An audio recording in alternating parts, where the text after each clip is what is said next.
So it was a godsend. It was a godsend to this spontaneous gesture on the part of one of the best hockey players of the regiment. Spontaneous. It happens on the spur of the moment. At that moment, Baka Havildar Charan Singh decides to give him the hockey stick. It is a spontaneous gesture, sudden gesture on the part of one of the best hockey players of the regiment. So Havildar Charan Singh is an expert. His hockey is almost of a professional quality, right? He's one of the best hockey players of the regiment. A hockey stick. I wonder if it will be a new one. He thought to himself and still smiling with queer humility, right? So he wonders, is this going to be a new hockey stick? No, in those days when, in the 1930s, 1940s, something like nowadays every child gets, vampire bass cricket bat on his 5th birthday. Vampire bass, used by the professional cricket players.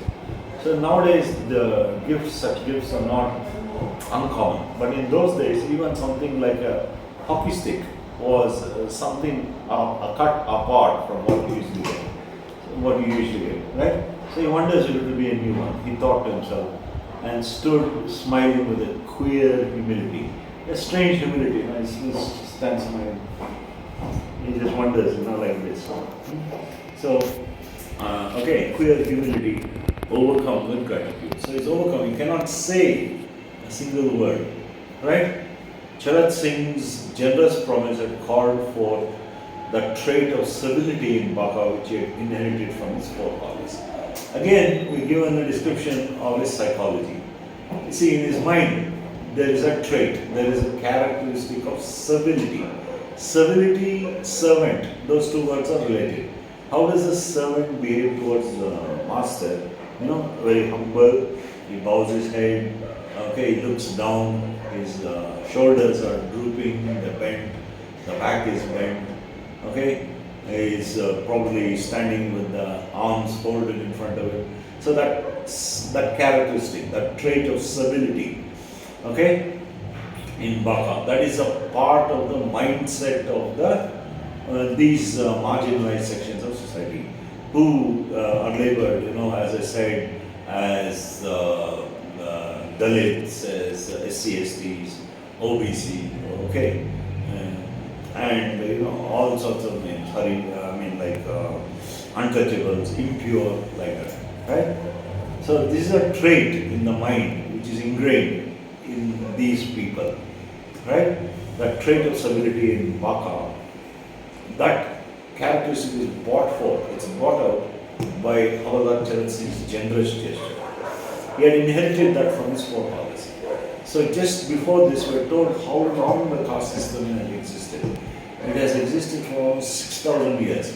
So as I said, it's part of the psyche of the people, right? The upper caste are twice born. They're born once when they are from their mother, and once when they come out of the Gurukul, at the feet of the master, they learn they're twice born. There are so many detailed descriptions, isn't it?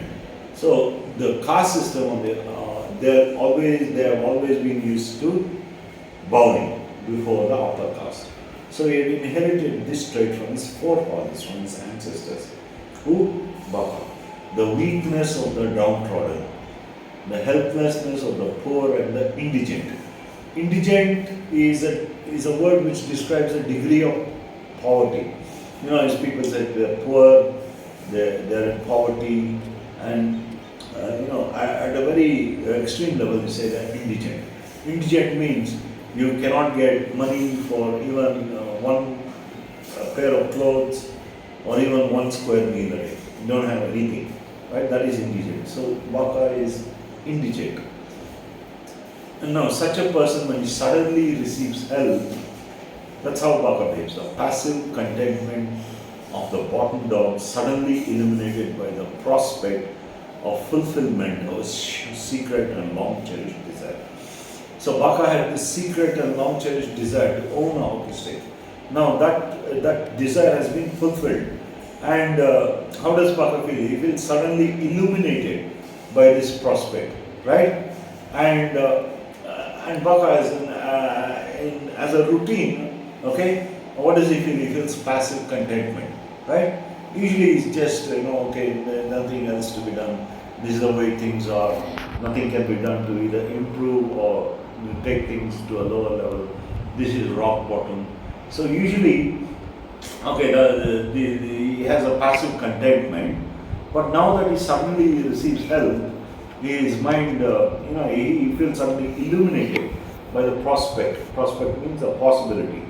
How will that church may actually give him now Christian, the prospect of a secret and long cherished desire. He saluted his benefactor and bent down to his workmen. So how did he saluted, right? He saluted and bent down to his work again. Right? Started sweeping the. Okay.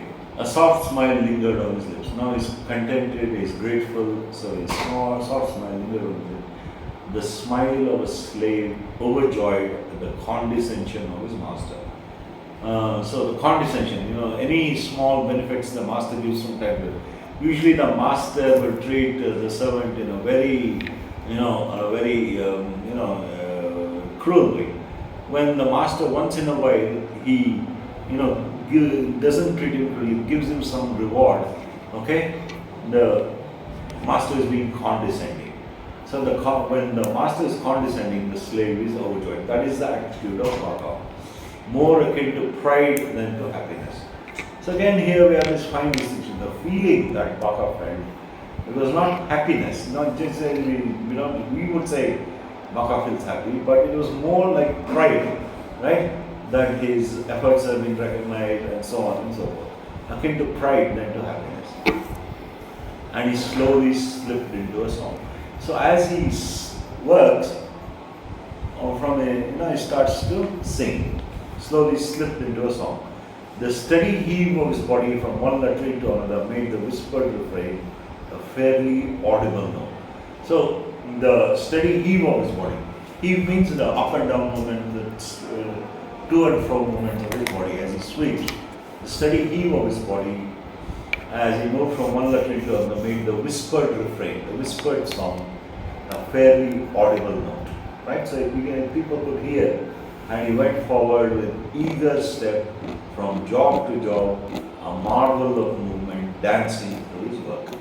So it's more like he's not just sweeping the latrine, not holding his nose and mouth and about to throw up. He's not doing it like that. He's dancing through his work. So you see, is he really an untouchable? Okay, so this is the attitude that Baka has. So you see, not uncommon also, right? It's not uncommon among such people, right? So he is dancing through his work, right?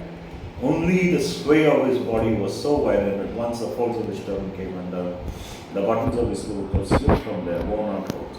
So, only thing, he gets so caught up in his work that the movements become violent. And then the folds of his turban, they became undone and the buttons slipped from their worn out clothes, of his tunic. Right? But this did not hinder his work. He clumsily gathered together his loose garments and proceeded with his business. So he somehow knotted up his turban again, briskly buttoned his coat and proceeded with the business. Right? So we'll stop there. Right?